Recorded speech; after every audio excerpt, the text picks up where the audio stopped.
നമസ്കാരം, Nethyasmagicന്റെ പുതിയൊരു എപ്പിസോഡിലേക്ക് എൻ്റെ എല്ലാ കൂട്ടുകാർക്കും സ്വാഗതം. ഇന്ന് നമ്മൾ നല്ല നാടൻ കണവ റോസ്റ്റാണ് തയ്യാറാക്കാൻ പോകുന്നത്. അപ്പോൾ ഇനി കണവ കിട്ടുമ്പോൾ ഇതുപോലെ ഒന്ന് തയ്യാറാക്കി നോക്കുക. നല്ല ടേസ്റ്റാണ്, എല്ലാവർക്കും ഇഷ്ടമാകും. അപ്പോൾ നമ്മൾ വീഡിയോയിലേക്ക് പോകുന്നതിന് മുമ്പായിട്ട് ചാനൽ ആദ്യമായിട്ട് കാണുന്ന കൂട്ടുകാരുണ്ടെങ്കിൽ ഒന്ന് സബ്സ്ക്രൈബ് ചെയ്യുക. സബ്സ്ക്രൈബ് ചെയ്യുമ്പോൾ തൊട്ടടുത്തൊരു കുഞ്ഞു ബെല്ലൈക്കൺ വരും, അതുകൂടി ഒന്ന് ക്ലിക്ക് ചെയ്ത് ഓൾ എന്ന ഓപ്ഷനും സെലക്ട് ചെയ്താൽ മാത്രമേ ഞാൻ പുതിയ വീഡിയോസ് ഇടുമ്പോൾ അതിൻ്റെയൊക്കെ നോട്ടിഫിക്കേഷൻ നിങ്ങൾക്ക് ലഭിക്കുള്ളൂ. അപ്പോൾ പോകാം വീഡിയോയിലേക്ക്. അപ്പോൾ ഇതാ ഞാനിവിടെ കണവയൊക്കെ നന്നായിട്ട് ക്ലീൻ ചെയ്തെടുത്തിട്ടുണ്ട്. അതിൻ്റെ പുറത്തെ സ്കിന്നൊക്കെ കളഞ്ഞ് നല്ല ക്ലീൻ ചെയ്തെടുത്തിട്ടുണ്ട്. അപ്പോൾ ആദ്യം നമുക്കിതൊന്ന് കട്ട് ചെയ്തെടുക്കണം, ചെറുതായിട്ട് കട്ട് ചെയ്തെടുക്കണം റോസ്റ്റ് ചെയ്യാനായിട്ട്. അപ്പോൾ ഇത് നമുക്കൊന്ന് കട്ട് ചെയ്തെടുക്കാം. അപ്പോൾ ഞാനിവിടെ റൗണ്ടിലാണ് കട്ട് ചെയ്തെടുക്കുന്നത്. കുറച്ച് തിന്നായിട്ട് കട്ട് ചെയ്തെടുക്കാം. ഒരുപാട് വലുതായി പോയാലും അത് കുക്കായി കിട്ടാൻ പാടായിരിക്കും. അപ്പോൾ കുറച്ച് തിന്നായിട്ട് നമുക്ക് ഇത് ഫുള്ളൊന്ന് കട്ട് ചെയ്തെടുക്കാം. പിന്നെ ഒരുപാട് വലിയ റൗണ്ട് പീസൊക്കെ ആണെങ്കിൽ ജസ്റ്റ് ഒന്ന് കട്ട് ചെയ്ത് കൊടുക്കുക. ഞാൻ ഇതിനു മുമ്പ് ഷാപ്പിലെ ഞണ്ട് കറിയുടെ റെസിപ്പി ഇട്ടിട്ടുണ്ടായിരുന്നു. അത് ഒരുപാട് പേര് കണ്ടിട്ട് നല്ല ഫീഡ്ബാക്ക് ആയിരുന്നു.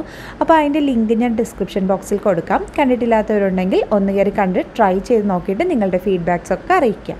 അപ്പോൾ നമ്മളുടെ കണവയെല്ലാം നമ്മളിതാ ഇവിടെ കട്ട് ചെയ്തെടുത്തിട്ടുണ്ട്, കണ്ടോ.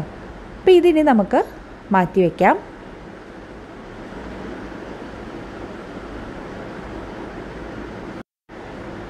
ഇനി ഇതാ ഞാനിവിടെ ഒരു പാൻ എടുത്തിട്ടുണ്ട്. ഇതിലേക്ക് നമുക്ക് ആവശ്യത്തിന് വെളിച്ചെണ്ണ ഒഴിച്ചു കൊടുക്കാം. എപ്പോഴും നമ്മൾ ഇതുപോലുള്ള നാടൻ കറികൾ ചെയ്യുമ്പോഴത്തേക്ക് വെളിച്ചെണ്ണയാണ് ഏറ്റവും ടേസ്റ്റ്. അപ്പോൾ ആവശ്യത്തിനുള്ള വെളിച്ചെണ്ണ ഒഴിച്ചു കൊടുത്തിട്ടുണ്ട്. ഇനി എണ്ണ ഒന്ന് ചൂടായി വരട്ടെ. എണ്ണ ഒന്ന് ചൂടായി വരുമ്പോഴേക്കും ഇതിലേക്ക് നമുക്ക് കൊച്ചുള്ളിയാണ് ചേർത്ത് കൊടുക്കാനുള്ളത്. ഞാനിവിടെ 10-15 കൊച്ചുള്ളി ചെറുതായിട്ടൊന്ന് കട്ട് ചെയ്തെടുത്തിട്ടുണ്ട്. ഇനി കൊച്ചുള്ളി ഒന്ന് സോഫ്റ്റായി വരുമ്പോഴേക്കും ഇതിലേക്ക് നമുക്ക് സവാളയാണ് ചേർത്ത് കൊടുക്കാനുള്ളത്. അപ്പം ഞാനിവിടെ 4 വലിയ സവാളയാണ് എടുത്തിരിക്കുന്നത്. അപ്പോൾ അതുകൂടി നമുക്കിതിലേക്ക് ചേർത്ത് കൊടുക്കാം. ഞാനിപ്പോൾ ഇതിൽ ചെറുതായിട്ടാണ് അരിഞ്ഞിരിക്കുന്നത് കേട്ടോ, നീളത്തിലല്ല, ചെറുതായിട്ട് അരിഞ്ഞാണ് എടുത്തിരിക്കുന്നത്. അപ്പോൾ ഇതിലേക്ക് ആവശ്യത്തിനുള്ള ഉപ്പ് കൂടി നമുക്ക് ചേർത്ത് കൊടുക്കാം. അതിനുശേഷം ഇത് നന്നായിട്ടൊന്ന് വഴറ്റിയെടുക്കാം. ഈ സവാള നല്ലൊരു ഗോൾഡൻ ബ്രൗൺ കളറായി വരുന്നത് വരെ നമുക്ക് നന്നായിട്ടൊന്ന് വഴറ്റിയെടുക്കണം. അപ്പോൾ ഈ സവാള ഒന്ന് സോഫ്റ്റായി വരുമ്പോഴേക്കും നമുക്കിതിലേക്ക് ഇതൊരു സൈഡിലേക്ക് ആക്കി കൊടുത്തിട്ട് കുറച്ച് ഇഞ്ചി വെളുത്തുള്ളി പേസ്റ്റ് ചേർത്ത് കൊടുക്കാം. ഞാനിവിടെ 2 ടേബിൾ സ്പൂണാണ് ഇഞ്ചി വെളുത്തുള്ളി പേസ്റ്റ് ഞാനിവിടെ ചതച്ചിട്ടാണ് കേട്ടോ ചേർക്കുന്നത്. അപ്പോൾ ഇഞ്ചി വെളുത്തുള്ളി പേസ്റ്റും അതുപോലെ തന്നെ നമുക്ക് പച്ചമുളകുമാണ് ചേർത്ത് കൊടുക്കേണ്ടത്. ഞാനിപ്പോൾ ഇവിടെ ഒരു 6 പച്ചമുളക് എടുത്തിട്ടുണ്ട്. അപ്പോൾ നമുക്ക് വേണ്ട എരിവിനനുസരിച്ചിട്ട് അതിൻ്റെയൊക്കെ ക്വാണ്ടിറ്റി നമുക്ക് കൂട്ടുകയും കുറയ്ക്കുകയൊക്കെ ചെയ്യാം. ഞാൻ ജസ്റ്റ് ഒന്ന് എണ്ണയിലിട്ട് ഒന്ന് വഴറ്റി കൊടുത്തതിന് ശേഷം നമുക്കിത് മൊത്തത്തിലൊന്ന് മിക്സ് ചെയ്തെടുക്കാം.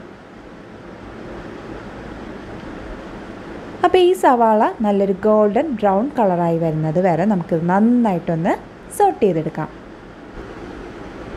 അപ്പോൾ സവാളയുടെയൊക്കെ കളറൊക്കെ ഇതാ ചേഞ്ചായി വന്നിട്ടുണ്ട്, ഒരു ഗോൾഡൻ ബ്രൗൺ കളറായി വന്നിട്ടുണ്ട്. ഇനി ഇതിലേക്ക് നമുക്ക് പൊടികൾ ഓരോന്നായി ചേർത്ത് കൊടുക്കാം. ആദ്യം നമുക്കിതിലേക്ക് മഞ്ഞൾപ്പൊടിയാണ് ചേർത്ത് കൊടുക്കാനുള്ളത്. 1/4 ടീസ്പൂൺ മഞ്ഞൾപ്പൊടി. അപ്പോൾ ഈ മഞ്ഞൾപ്പൊടി ചേർത്തിട്ട് അതിൻ്റെ ഒരു പച്ചക്കുത്ത് മാറുന്നത് വരെ നമുക്കിത് നന്നായി ഒന്ന് സോട്ട് ചെയ്തെടുക്കണം. പിന്നെ പൊടികൾ ചേർക്കുമ്പോൾ എപ്പോഴും ലോ ഫ്ലെയിമിൽ വെച്ചിട്ട് വേണം പൊടികളും ആഡ് ചെയ്ത് കൊടുക്കാൻ, അല്ലെങ്കിൽ പെട്ടെന്ന് തന്നെ അത് കരിഞ്ഞു പോകും. ഇനി മഞ്ഞൾപ്പൊടിയുടെ ആ ഒരു പച്ചക്കുത്തൊക്കെ ഒന്ന് മാറി വരുമ്പോഴേക്കും ഇതിലേക്ക് നമുക്ക് ബാക്കി പൊടികൾ ആഡ് ചെയ്ത് കൊടുക്കാം. ആദ്യം നമുക്ക് മുളക് പൊടി ചേർത്ത് കൊടുക്കാം. ഞാനിവിടെ 1 ടേബിൾ സ്പൂണാണ് മുളക് പൊടി ചേർക്കുന്നത്. അപ്പോൾ നമുക്ക് വേണ്ട എരിവിനനുസരിച്ചിട്ട് അതിൻ്റെ ക്വാണ്ടിറ്റി എടുക്കുക.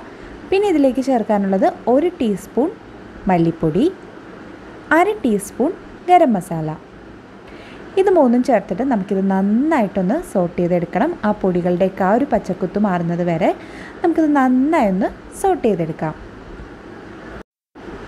അപ്പോൾ ഇതിൽ ഓയിൽ കുറവുണ്ടെങ്കിൽ കുറച്ചുകൂടി ഓയിൽ ഈ ഒരു ടൈമിൽ ആഡ് ചെയ്ത് കൊടുക്കുക. അപ്പോൾ നമ്മളുടെ പൊടികളുടെയൊക്കെ ആ ഒരു പച്ചക്കുത്തൊക്കെ ഒന്ന് മാറി വന്നിട്ടുണ്ട്. ഇനി ഇതിലേക്ക് നമുക്ക് തക്കാളി ചേർത്ത് കൊടുക്കാം. ഞാനിപ്പോൾ ഇവിടെ ഒരു വലിയ തക്കാളി ചെറുതായിട്ട് കട്ട് ചെയ്താണ് എടുത്തിരിക്കുന്നത്. അപ്പോൾ ഒരുപാട് തക്കാളി ആവരുത് കേട്ടോ, അപ്പോൾ ഒരു പുളിപ്പ് വരും. അപ്പോൾ ഞാനിവിടെ ഒരു തക്കാളിയാണ് എടുത്തിരിക്കുന്നത്. ഇനി തക്കാളി നന്നായി ഒന്ന് മിക്സ് ചെയ്തെടുത്തതിന് ശേഷം നമുക്കൊരു 2 മിനിറ്റ് ഇത് അടച്ച് വെച്ച് കുക്ക് ചെയ്യാം. അപ്പോൾ പെട്ടെന്ന് തന്നെ തക്കാളി കുക്കായി കിട്ടും. അപ്പോൾ നന്നായി ഒന്ന് മിക്സ് ചെയ്യാം. അതിന് ശേഷം നമുക്കിത് അടച്ച് വെച്ച് തക്കാളി കുക്കാവാനായി വെയിറ്റ് ചെയ്യാം. അപ്പോൾ ദാ തക്കാളിയൊക്കെ ഇവിടെ കുക്കായി വന്നിട്ടുണ്ട്. ഇനി നമുക്ക് നന്നായിട്ട് ഉടച്ച് ഒന്ന് ബ്ലെൻഡ് ചെയ്തെടുക്കണം. നന്നായി തന്നെ നമുക്കിതൊന്ന് ഉടച്ച് ആ സവാളയായിട്ടൊന്ന് മിക്സ് ചെയ്തെടുക്കാം.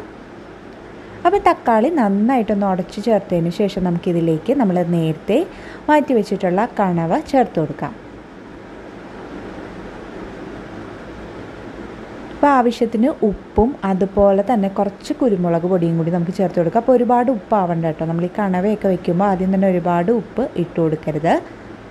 ലാസ്റ്റ് നമുക്ക് നോക്കിയിട്ട് വേണമെങ്കിൽ ചേർത്ത് കൊടുക്കാം. ഞാനിപ്പോൾ ഇവിടെ 1 ടീസ്പൂണാണ് കുരുമുളക് പൊടി ചേർത്ത് കൊടുത്തത്.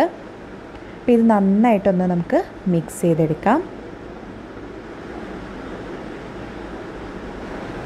അപ്പോൾ നമ്മളിതിൽ വെള്ളമൊന്നും ചേർക്കുന്നില്ല. ഈ കണവയിൽ നിന്ന് വെള്ളം ഇറങ്ങും. ആ വെള്ളത്തിലാണ് നമ്മളിത് കുക്ക് ചെയ്തെടുക്കുന്നത്.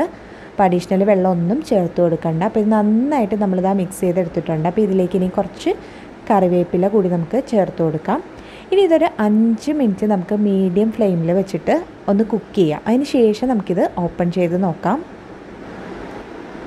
അപ്പോൾ ഇതാ 5 മിനിറ്റ് കഴിഞ്ഞിട്ടുണ്ട്. കണ്ടോ, ആ കണവയിൽ നിന്ന് ഇത്രയും വെള്ളം ഇറങ്ങിയിട്ടുണ്ട്. അപ്പോൾ നമ്മളിതിൽ അഡീഷണൽ വെള്ളമൊന്നും ചേർത്ത് കൊടുക്കണ്ട. ഇനി ഈ ഒരു വെള്ളത്തിൽ തന്നെ അത് നന്നായിട്ട് കുക്കായി കിട്ടും.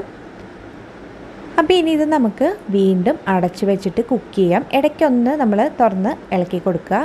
അപ്പോൾ കണവ കുക്കാവാൻ ഏകദേശം 15 മിനിറ്റ് തന്നെ ധാരാളം. അപ്പോൾ അതിൽ കൂടുതൽ കുക്കായാൽ ഇത് പിന്നെ അങ്ങ് റബ്ബർ പോലെ ആയിപ്പോവും.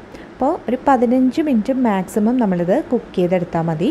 അപ്പോൾ ഇതിനി നമുക്ക് വീണ്ടും അടച്ചു വെച്ചിട്ട് ഒരു 10 മിനിറ്റും കൂടി ഒന്ന് കുക്ക് ചെയ്തെടുക്കാം. അപ്പോൾ കണവയൊക്കെ അവിടെ ഏകദേശം കുക്കായി വന്നിട്ടുണ്ട്. അപ്പോൾ ഇനി ആ ടൈമിൽ നമുക്കതിലേക്ക് ചേർക്കാൻ കുറച്ച് തേങ്ങാക്കൊത്തൊന്ന് മൂപ്പിച്ചെടുക്കണം. അതിനായിട്ട് ഞാനിവിടെ ഒരു ചീനച്ചട്ടിയിൽ ആവശ്യത്തിന് എണ്ണ ഒഴിച്ച് കൊടുത്തിട്ടുണ്ട്. ഇതിലേക്ക് കുറച്ച് തേങ്ങാക്കൊത്തിട്ടിട്ട് ഒന്ന് നമുക്ക് ഗോൾഡൻ ബ്രൗൺ കളർ ആകുന്നത് വരെ ഒന്ന് വറുത്തെടുക്കാം.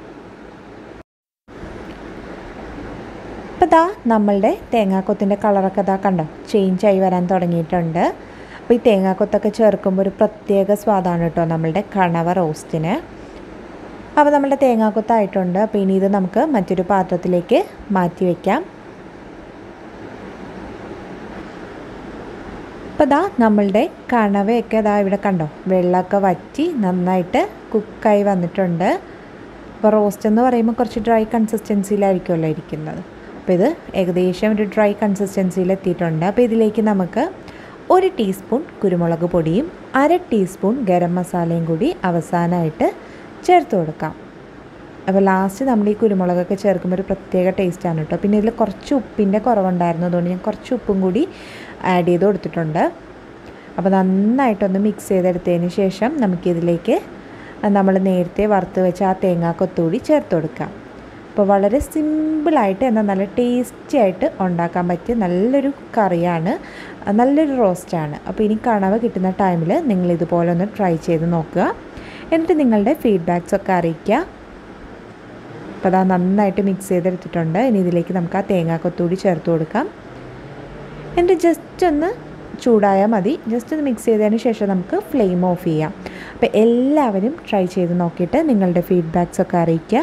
ഒപ്പം ഈ വീഡിയോ ഇഷ്ടമായാൽ ലൈക്ക് ചെയ്യാനും നിങ്ങളുടെ ഫ്രണ്ട്സിനും റിലേറ്റീവ്സിനും ഒക്കെ ഒന്ന് ഷെയർ ചെയ്ത് കൊടുക്കാനും മറക്കരുത്. കൂട്ടത്തിൽ ചാനൽ സബ്സ്ക്രൈബ് ചെയ്യാതെ കാണുന്ന കൂട്ടുകാരുണ്ടെങ്കിൽ ആ സബ്സ്ക്രൈബ് ബട്ടൺ കൂടി ഒന്ന് ക്ലിക്ക് ചെയ്ത് കൊടുക്കുക. അപ്പോൾ ഇതുപോലുള്ള നല്ല നല്ല വീഡിയോസുമായി നമുക്ക് വീണ്ടും കാണാം. അതുവരെ thank you, bye, thanks for watching.